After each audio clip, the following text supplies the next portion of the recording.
సంగమా, ప్రియమైన వారలారా, మీ అందరిని బట్టి నేను దేవునికి కృతజ్ఞతలు చెల్లిస్తున్నాను. దేవుడు నాకు ఇచ్చినటువంటి ఈ శ్రేష్టమైనటువంటి మంచి తరుణాన్ని బట్టి దేవునికి హృదయపూర్వకమైనటువంటి వందనాలు తెలియజేస్తున్నాను. ఉపవాస ప్రార్థనలు ఏర్పాటు చేయడానికి దేవుడు నన్ను ప్రేరేపించినటువంటి ఒక మాటను నేను మీకు పరిచయం చేసి ఈ యొక్క సమయాన్ని నేను ముందుకు తీసుకొని వెళ్ళాలని ఆశపడుతున్నాను. దేవుని యొక్క పరిశుద్ధ గ్రంథంలో నుండి యోవేలు గ్రంథము 2వ అధ్యాయము చూడండి. యోవేలు గ్రంథము 2వ అధ్యాయము 12వ వచనమును చదువుదాం. 12వ వచనం నుండి 14వ వచనం వరకు. ఇప్పుడైనను మీరు ఉపవాసముండి కన్నీరు విడుచుచు దుఃఖించుచు మనపూర్వకముగా తిరిగి నా యొద్దకు రండి. ఇదే యెహోవా వాక్కు. మీదేనని యెహోవా కరుణావాత్సల్యములు గలవాడును శాంతమూర్తియు అత్యంత కృపగలవాడునై ఉండి తాను చేయనుద్దేశించిన కీడు చేయక పశ్చాత్తాపడును గనుక మీ వస్త్రములను కాక మీ హృదయములను చింపుకొని ఆయన తట్టు తిరుగుడి. ఒకవేళ ఆయన మనసు త్రిప్పుకొని పశ్చాత్తాపడి మీ దేవుడైన యెహోవాకు తగిన నైవేద్యమును పానార్పణములను మీకు దీవెనగా అనుగ్రహించును. అనుగ్రహింపడని ఎవడు చెప్పగలడు? చిన్న ప్రార్థన చేసుకుని మాటల్లో మనం ముందుకు వెళ్దాం. మహోన్నతుడా, మహాగణుడా, మీకు స్తోత్రాలు తండ్రి. ఈ మధ్యాహ్న కాల సమయంలో కొద్దిసేపు మీ మాటలు వినాలని ఆశపడుతున్నాం. ఇదిగో తండ్రి, చదవబడినటువంటి లేఖన భాగం ద్వారా చేరువచ్చిన వారితో, నాతో, మా అందరితో మీరు మాట్లాడండి. వినగల చెవిని, గ్రహింపగల మనసు అర్థం చేసుకొని వాక్యానుసారంగా నడిచేటువంటి కృప మా అందరికి మీరు దయచేయవలసిందిగా మమ్మల్ని మీ చేతులకు అప్పగించుకొనచ్చు. యేసు నామములో ప్రార్థన చేస్తున్నాను మా ప్రియ పరలోకపు తండ్రి, ఆమేన్. అందరూ చెప్పండి గట్టిగా, ఆమేన్. ప్రభునందు ప్రియమైన దేవుని సంగమా, ఈ చదవబడినటువంటి లేఖన భాగంలో ఒక చక్కని మాట ఇక్కడ మనం చూస్తున్నాం. చూడండి. ఇప్పుడైనను మీరు ఉపవాసముండి కన్నీరు విడుచుచు దుఃఖించుచు మనఃపూర్వకముగా తిరిగి నా యొద్దకు రండి అని యోవేలు భక్తుడు పలుకుతున్నటువంటి ఒక మాటను ఇక్కడ మనము చదువుకున్నాం. హల్లెలూయా. ఇప్పుడైనను మీరు ఉపవాసముండి కన్నీరు విడుచుచు దుఃఖించుచు మనఃపూర్వకముగా తిరిగి నా యొద్దకు రండి. ఎవరిని గురించి మాటలు చెప్తున్నాడు? ఎవరికి చెప్తున్నాడు ఈ మాటలు? యోవేలు భక్తులు పలుకుతున్నటువంటి ఈ మాటల యొక్క ఉద్దేశం ఏంటి? ఆయన యొక్క ఆలోచన ఏమై ఉన్నది అని మనం ఆలోచన చేస్తే, ప్రభునందు ప్రియమైనటువంటి దేవుని బిడ్డలారా, ఇశ్రాయేలు జనాంగమును గురించినటువంటి ఒక ప్రత్యక్షతను దేవుడు యోవేలు భక్తుని ద్వారా మరి ఆ ఇశ్రాయేలు జనాంగంతో మాట్లాడుతున్నటువంటి సందర్భాన్ని ఇక్కడ మనం చూస్తున్నాం. ఇశ్రాయేలు జనాంగం దేవునికి దూరం అయిపోయారు. ఇశ్రాయేలు జనాంగము దేవుని విస్మరించారు. ఇశ్రాయేలు జనాంగము దేవుని సన్నిధిలో కూడుకొనటం మానివేశారు.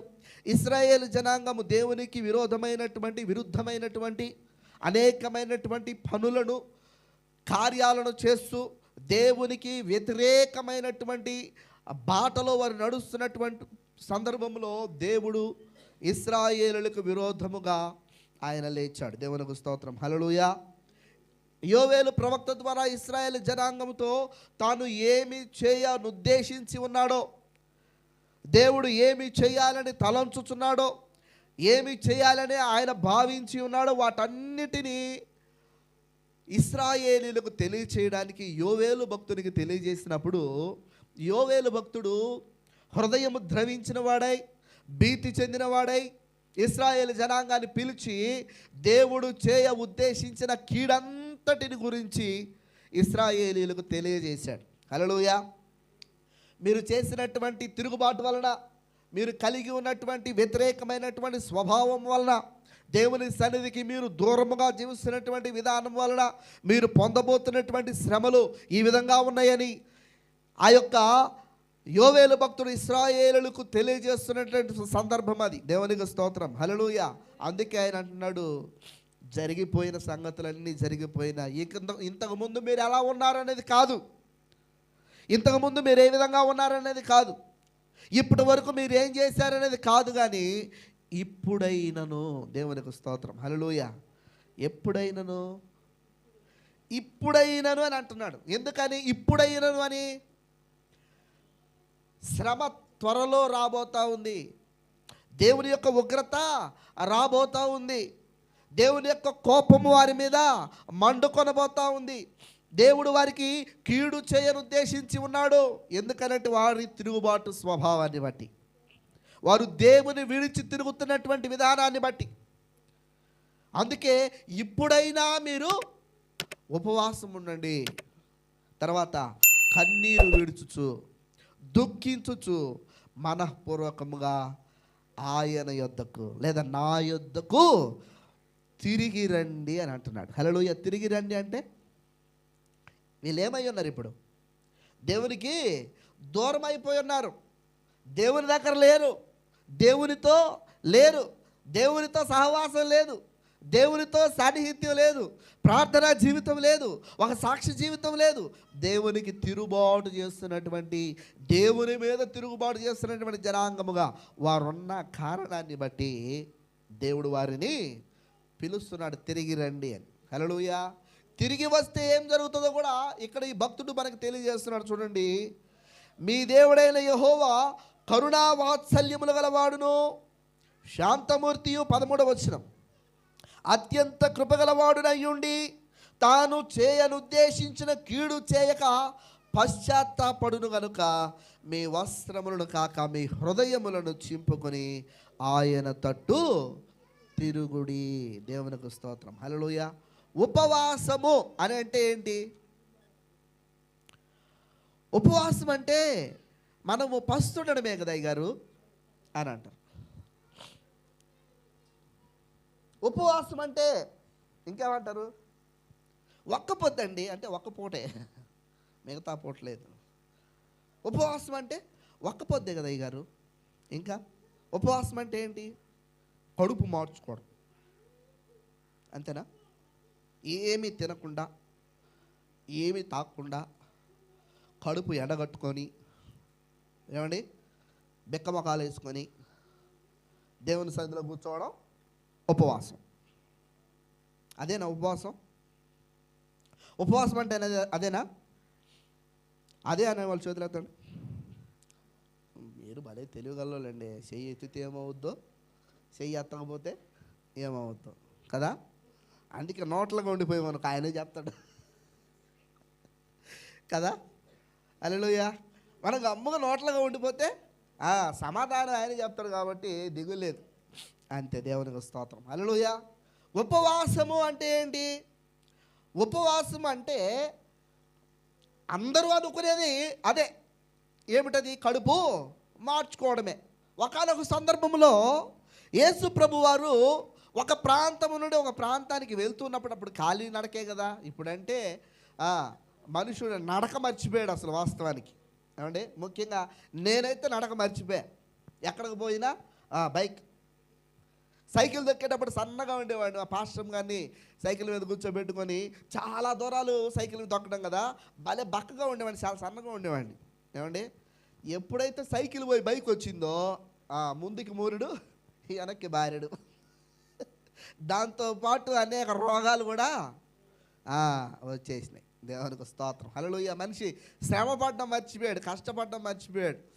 అందుకే వారి యొక్క జీవితంలో అనేకమైనటువంటి ఉపద్రవాలు వస్తూ ఉన్నాయి. ఎందుకు ఈ విషయం చెప్తున్నానంటే, యేసు ప్రభు వారు తన శిష్యులతో ప్రయాణమై వెళ్తున్నప్పుడు, మార్గ మధ్యలో వెళ్తున్నప్పుడు, యేసు ప్రభు వారి శిష్యులు ఆ యొక్క పొలము వెంట వెళ్తున్నప్పుడు, దారి వెంట వెళ్తున్నప్పుడు, ఆ దారి పక్కన ఉన్నటువంటి పొలములో కొన్ని కంకులు కోసుకొని వాళ్ళు తింటూ నడుచుకుంటూ వెళ్తున్నారంట.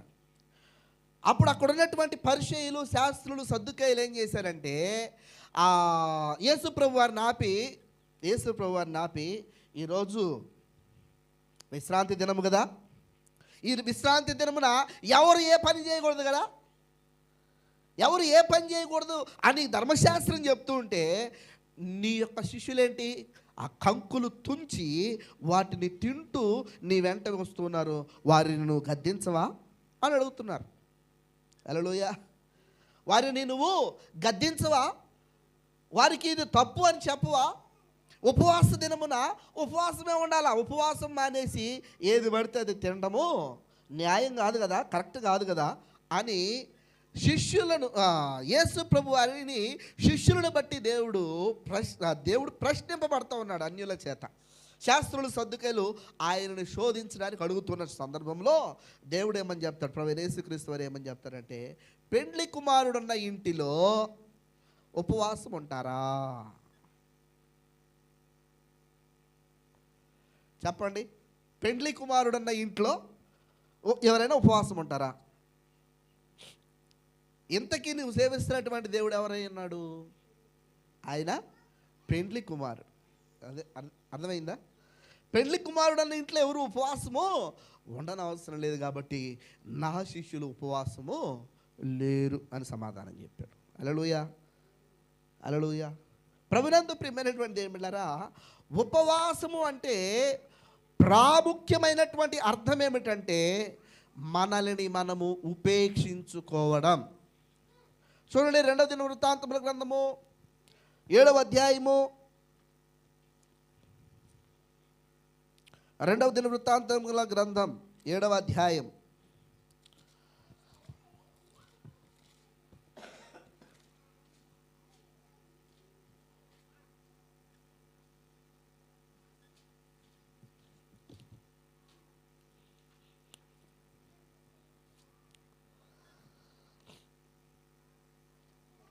14వ వచనం చదవండి.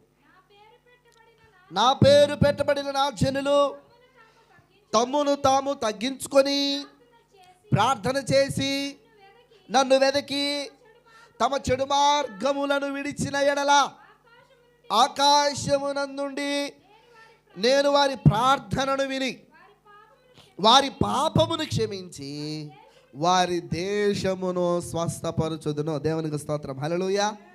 నా పేరు పెట్టబడిన నా జనులు ఏం చేయాలా? తమను తాము తగ్గించుకోవాలి. తమను తాము తగ్గించుకొని ప్రార్థన చేసి దేవునిని వెదకాలి. దేవునికి స్తోత్రం, హల్లెలూయా. దేవునిని వెదికి తమ చెడు మార్గములను విడిచిన ఎడలా, మొదటిగా ఏమంటున్నాడు? తమ్మును తాము తగ్గించుకొని, 2 ప్రార్థన చేసి, 3 నన్ను వెదకి, 4 ఏమంటున్నాడు? తమ చెడు మార్గములను విడిచిన ఎడలా. హల్లెలూయా. 4 పనులు మనం చేయాలి. ఉపవాసం అంటే ప్రాముఖ్యమైనటువంటి అర్థము అది. ఏమిటి? మనల్ని మనం తగ్గించుకోవాలి. 2వది ప్రార్థన చేసి దేవునిని వెదకాలి. 3వది మన పాపములను మనము విడిచిపెట్టాలి. అప్పుడు ఆయన కనికరాన్ని మనము పొందుకుంటాం. హల్లెలూయా. ఎందుకు వచ్చింది శ్రమ? ఎందుకు వచ్చింది శోధన? ఎందుకు వచ్చింది వ్యాధి? ఎందుకు వచ్చింది మనకి ఈ రకమైనటువంటి అనేకమైనటువంటి ఉపద్రవాలు ఎందుకు వచ్చినాయి అని మనం ఆలోచన చేస్తే దానికి కారణము మనము చేసినటువంటి అతిక్రమాలే, మనము చేసినటువంటి పాపములే మనల్ని పట్టుకున్నాయని మనము ఎప్పుడు మర్చిపోకూడదు. దేవునికి స్తోత్రం, హల్లెలూయా. అందుకే మీరేం చేయాలి అంటే, ఉపవాసం అంటే మనల్ని మనము తగ్గించుకొని దేవునిని వెదకాలి. దేవునికి స్తోత్రం, హల్లెలూయా. దేవునిని వెదికి మన చెడు మార్గములను మనం విడిచిపెట్టి దేవుని సన్నిధిలో నిర్దోషులం అవ్వాలి. అదే ఉపవాసం అంటే. దేవునికి స్తోత్రం. అందుకే కదా యోవేలు గ్రంథమును మనం చదివా మొట్టమొదటిగా, ఇప్పుడైనను మీరు ఉపవాసం ఉండి కన్నీరు విడుచుచు దుఃఖించుచు మనఃపూర్వకంగా తిరిగి నా యొద్దకు రండి, తిరిగి నా యొద్దకు రండి అంటున్నాడు. దేవునికి స్తోత్రం, హల్లెలూయా. ఉపవాసం ఉండడము ద్వారా మనము దేవునిని ఎదుర్కొనేటువంటి ఒక మంచి తరుణం ఏర్పడుతుంది. దేవునితో దగ్గరవ్వడానికి, మనకి దేవునికి మధ్య ఉన్నటువంటి ఆ యొక్క వివాదాన్ని పరిష్కరించుకోవడానికి, దేవునికి మనకి మధ్య ఉన్నటువంటి అడ్డుగోడలను పడగొట్టుకోవడానికి, దేవుడు మనకి ఇవ్వాలనుకున్నటువంటి ఆశీర్వాదాలు పొందడానికి మనము ఉపవాసము ద్వారా దేవుని దగ్గరకు వెళ్ళాలి, దేవుని దగ్గరికి రావాలి. అప్పుడు దేవుడు మనల్ని ఆశీర్వదించడానికి ముందుకు వస్తాడు. దేవునికి స్తోత్రం. యోవేలు గ్రంథంలో మనం చదివినటువంటి మాట ఒక్కసారి మనం చదువుదామా? చూడండి ఒకసారి. మీ దేవుడైన యెహోవా కరుణావాత్సల్యములు గలవాడును, శాంతమూర్తియు, అత్యంత కృపగలవాడునై ఉండి తాను చేయనుద్దేశించిన కీడును చేయక పశ్చాత్తాపపడును గనుక మీ వస్త్రములను కాక మీ హృదయములను చింపుకొని ఆయన తట్టు తిరుగుడి. ఒకవేళ ఆయన మనస్సు త్రిప్పుకొని పశ్చాత్తాపడి మీ దేవుడైన యెహోవాకు తగిన నైవేద్యమును పానార్పణమును మీకు దీవెనగా అనుగ్రహించును అని ఈ లేఖన భాగంలో మనం చూస్తూ ఉన్నాం. హల్లెలూయా. ఆయన పశ్చాత్తాపడే దేవుడిగా మనం చూస్తున్నాం. దేవునికి స్తోత్రం. హల్లెలూయా. తాను ఉద్దేశించినటువంటి కీడును చేయకుండా ఆయన తన మనస్సును తిప్పుకుంటాడంట. హల్లెలూయా. దేవుడే తన మనసును తిప్పుకుంటున్నాడు. మరి మన మనసు ఎందుకు తిప్పుకోలేకపోతున్నాం? మన మనసు తిప్పుకోలేం. మన మనసు ఎప్పుడు లోక సంబంధమైన వాటి మీదనే ఆకర్షింపబడతా ఉంటుంది. మన యొక్క తలంపులు ఎప్పుడు కూడా లోక సంబంధమైనటువంటి వాటి మీదనే, లోక సంబంధమైన వాటి కోసమే, లోక సంబంధమైనటువంటి వాటినే వెతుకుతూ పయనం చేస్తూ ఉంటుంది. మనస్సు మారాలి, మన బుద్ధి మారాలి. లోకమైన దాని ఆశలు గతించిపోయిన దేవుని వాక్యం సెలవిస్తాం. చూడండి, మొదటి యోహాను పత్రిక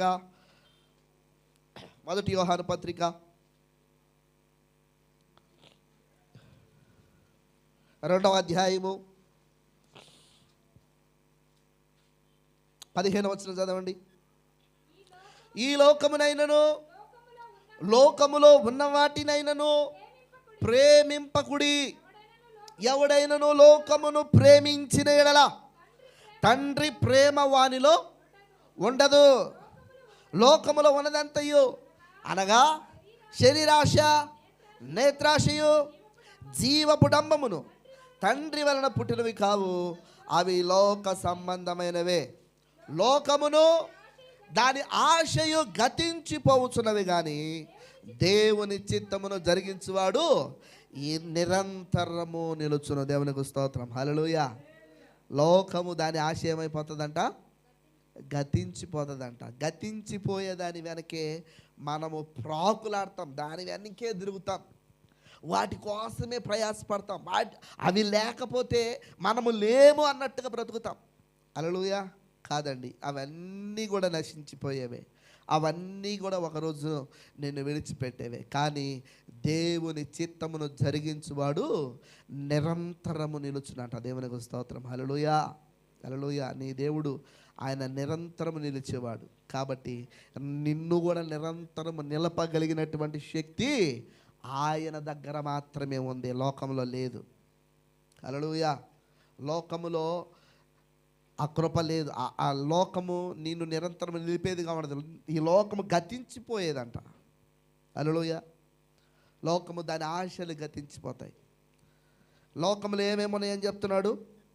లోకములో ఉన్నదంతయు అనగా శరీరాశ, నేత్రాశ, జీవపుడంబం, ఇవేవి దేవుని వలన పుట్టినవి కావు. హల్లెలూయా. ఇవి లోక సంబంధమైనవి. దేవుని వలన కలిగిన ఒక శరీరాశి కానీ, నేత్రాశి కానీ, జీవడంబం కానీ దేవుడు కలిగించలేదు, వాటిని పుట్టించలేదు. అవి లోకము పుట్టించింది. ఈ లోకము మనకి అన్ని ఆశలు రేపుతూ డంబముగా ప్రవర్తించడానికి, నటించడానికి మనల్ని నేర్పిస్తుంది. అందుకే దేవుడు అంటాడు, మనం ఎలా ఉండకూడదు? వేషధారుల వలె ఉండకూడదు. వేషధారులు ఏం చేస్తారు? వాళ్ళు నయము. వేషధారులు అనగానే మనం వాళ్ళని చులకనగా చూస్తాం, కానీ వాళ్ళు నయం. ఎందుకనంటే వాళ్ళ వృత్తి అది, వారి పని అది. వారు కలిగి ఉన్నటువంటి గొప్ప నైపుణ్యత ఏంటంటే వారు ఆ క్షణానికి వాళ్ళకి ఇచ్చినటువంటి వేషాన్ని వాళ్ళు వేసేస్తారు. ఆ వేషములోనికి వారు పరకాయ ప్రవేశం చేస్తారు. అంతే కదండి. దేనికోసమో? డబ్బు కోసము, పేరు కోసము, ప్రతిష్ట కోసము వారు ఆ వృత్తిని ఎంచుకున్నారు. ఏమండి? ఆ కొద్దిసేపే వాళ్ళు ఆ క్యారెక్టర్లో ఉండేది ఆ కొద్దిసేపు. ఆ తర్వాత వారి వ్యక్తిగత జీవితం వారికి ఉంది. వారికి వ్యక్తిగతమైనటువంటి ఆ జీవితము వారికి ఉంది. ఆ జీవితంలో వారు జీవిస్తారు. వారు వేయాల్సినటువంటి అవేశము. కానీ మనము ఎప్పుడు అదే వేషం కదా, ఒకటే వేషం, భక్తి వేషం. హల్లెలూయా.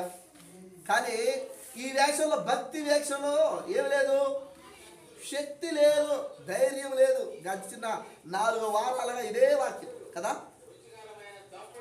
జరిగింది ఏంది ఇప్పుడు? మనం చూస్తుంది ఏమిటి ఇప్పుడు? మరి భక్తిలో వీరికి శక్తి ఉందా? లోకాన్ని జయించే శక్తి. హల్లెలూయా. మనము వినుటకు మాత్రము విందుము కానీ వాటిని అనుసరించేవారు కాదు, వాటిని గైకునేవారము కాదు. అందుకే దేవుడు, ఇప్పుడైనా మీరు మనసు మార్చుకోండి అయ్యా, ఇప్పుడైనా మీరు ఉపవాసం ఉండండి అయ్యా, ఇప్పుడైనా కన్నీరు విడవండి అయ్యా, ఇప్పుడైనా దుఃఖించండి అయ్యా, ఇప్పుడైనా మనఃపూర్వకంగా నా యొద్దకు తిరిగి రండి అయ్యా అని పిలుస్తున్నాడు. దేవునికి స్తోత్రం. హల్లెలూయా. కొంతమందికి మాత్రమే ఈ స్వరం వినబడిందేమో, దేవుని స్వరం. హల్లెలూయా. విన్న మీరు ధన్యులు. హల్లెలూయా. దేవుని రాజ్యం మీరు స్వాతంత్రం. ప్రభునందు ప్రియమైనటువంటి దేవునిలారా, దేవుని సన్నిధిలో మనము సంఘముగా మనం ఎలా ఉండాలి అంటే ఐక్యత ఉండాలి, ఏకభావం ఉండాలి. ఏమండి? ఏకభావం ఉండాలి. ఎప్పుడు సేవకుడు ఏ పని కొరకు మనల్ని పిలుస్తాడా అనేటువంటి అత్యాశక్తితో మనము కాసుకొని ఉండాలి. హల్లెలూయా. మనకి కేవలం ఆదివారం రోజు ఒక్కరోజు మాత్రమే కాదు, ఆదివారం ఒక్కరోజు కాదు,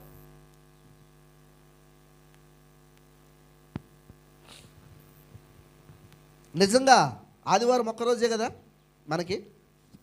మిగతా సమయంలో మీరు ఏడున్నారో నాకు తెలీదు, నేను ఏడుంటున్నానో మీకు తెలీదు. వాస్తవమా కాదా? ఏమండి?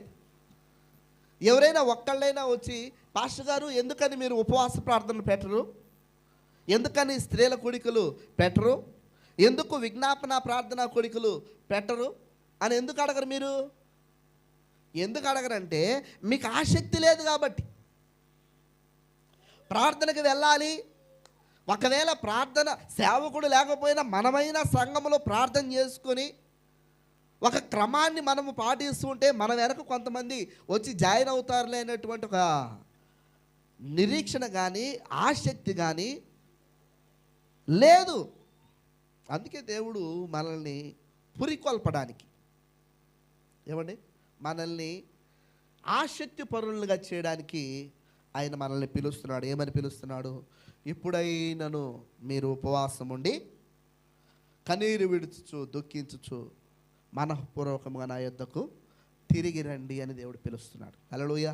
కాబట్టి ఈ 3 రోజులు ఉపవాస ప్రార్థనలలో మన జీవితాలలో మనము ఏమైతే కోల్పోతున్నామో, మన జీవితాల్లో మనము దేని ద్వారా అయితే శోధింపబడుతున్నామో, వేధింపబడుతున్నామో, దుఃఖిస్తున్నామో, ఆ పరిస్థితులన్నీ మార్చబడి మన జీవితాలు సంతోషకరంగాను, దేవునికి మహిమకరంగాను, ఆయన నామానికి మరి మహిమకరంగాను ఉండనట్లుగా మనము ఈ ఉపవాస ప్రార్థనల ద్వారా ఒక నూతన శక్తిని, ఒక నూతనమైన బలాన్ని, ఒక నూతనమైనటువంటి ఉత్తేజాన్ని, ఒక నూతనమైనటువంటి ఉజ్జీవాన్ని మనం పొందుదాం. దేవునికి స్తోత్రం. హల్లెలూయా. అవన్నీ ఇవ్వడానికి సమర్థుడైన దేవుడు మనకున్నాడు. ఆయన మనల్ని ఆ రీతిగా ముందుకు నడిపించగలిగినటువంటి సమర్థుడు కనుక ఆయన సన్నిధిలో మనము ఆ రీతిగా ముందుకు వెళ్దాం. అటు కృపను పరిశుద్ధాత్మ దేవుడు మనందరికీ దయచేసి మనల్ని బలపరిచి నడిపించును గాక. తలల వంచండి, ప్రార్థన చేసుకుందాం. చిన్న ప్రార్థన చేసుకొని దేవుని సన్నిధిలో మనము మరొక వర్తమానానికి మనం వెళ్దాం. మరి 2:30 గంటల వరకు ఒక అరగంట సేపు మనకి దైవజనులు వాక్యాన్ని అందిస్తారు. ఆ తర్వాత మనము 3 గంటల వరకు ప్రార్థనలో మనము మన సంఘము కొరకు, మరి సంఘ బిడ్డల కొరకు, సేవ కొరకు, ఈ మందిర నిర్మాణం కొరకు మనమందరం కూడా ప్రార్థన చేద్దాం. దేవుడు అట్టి కృపను మనకు దయచేస్తాడు. తలలు వంచండి, ప్రార్థన చేసుకుందాం. మహోన్నతుడా, మహాగణుడా, ప్రేమగల తండ్రి, మీకు వందనాలు. ఈ మధ్యాహ్న కాల సమయంలో ప్రభువా ఇంతవరకు ఈ యొక్క నన్ను తండ్రి ప్రభు ఈ క్రీస్తు కల్వరి ప్రార్థనా మందిరంలో నిర్వహింపబడుతున్నటువంటి ఈ కుటుంబ ఆశీర్వాద ఉపవాస ప్రార్థన కూడికలను బట్టి మీకు వందనాలు చెల్లిస్తున్నాం తండ్రి. ఈ మొదటి రోజు అయా నాయన తండ్రి చిన్న మందముగా మేము చేరి నాయన తండ్రి మిమ్మల్ని ఘనపరచు కృపను, మీలో బలపరచబడు కృపను పొందుకోవడానికి మీరు కృప చూపించారు. మీకు స్తోత్రాలు నాయన. ఎదుగో విన్నటువంటి మాటలను మా హృదయమైన పలకల మీద మేము రాసుకొని వాక్యానుసారంగా నీవు జీవించడానికి మీరే కృప చూపించండి. వినుటకు వినుమాత్రమై వారమై ఉండక నాయన తండ్రి ప్రభువా అయా హృదయపూర్వకంగా వాక్యాన్ని అంగీకరించి ఆ వాక్యానుసారంగా నడిచేటువంటి ఆ జీవితాలు మీరు మాకు దయచేయవలసిందిగా మమ్మల్ని మీ చేతులకు అప్పగించుకొనిచున్నాము తండ్రి. ఈ వాక్యాన్ని ప్రభువా మా హృదయమైన పలకల మీద మీరు ముద్రించండి తండ్రి. మీకు స్తోత్రాలు. ఈ మూడు రోజులు కూడా నాయన ఈ ఉపవాసం యొక్క ప్రాముఖ్యతను మేము తెలుసుకుంటూ, ఉపవాసం యొక్క నాయన తండ్రి విశిష్టతను మేము నేర్చుకుంటూ ప్రభువా మీ సన్నిధిలో ముందుకు వెళ్ళడానికి మీరే కృప చూపించవలసిందిగా ఈ మధ్యాహ్న కాల సమయంలో జరగనైన కార్యక్రమాన్ని నాయన తండ్రి నా వెనుక మాట్లాడబోతున్నటువంటి మీ దాసులను కూడా మీరు బలపరచండి. ఏడంతల ఆత్మశక్తితో వారిని నింపండి తండ్రి. మీకు స్తోత్రాలు. సంఘముతో నాతో మీరు మాట్లాడండి నాయన. అయా వినగల చెవిని మీరు నాకు దయచేయవలసింది మీ సన్నిధిలో ప్రార్థన చేస్తూ అయా నిద్రాత్మను యేసు నామములో మీరు దూరపరిచిన ఆయన ఉజ్జీవముతో నాయన తండ్రి శక్తితో బలముతో ఆరోగ్యముతో మీ మాటలను అంగీకరించే కృపను అనుగ్రహించవలసిందిగా మమ్మల్ని మీ చేతులకు అప్పగించుకోవచ్చు. యేసు నామంలో ప్రార్థన చేస్తున్నాను మా ప్రియ పరలోకపు తండ్రి. ఆమేన్.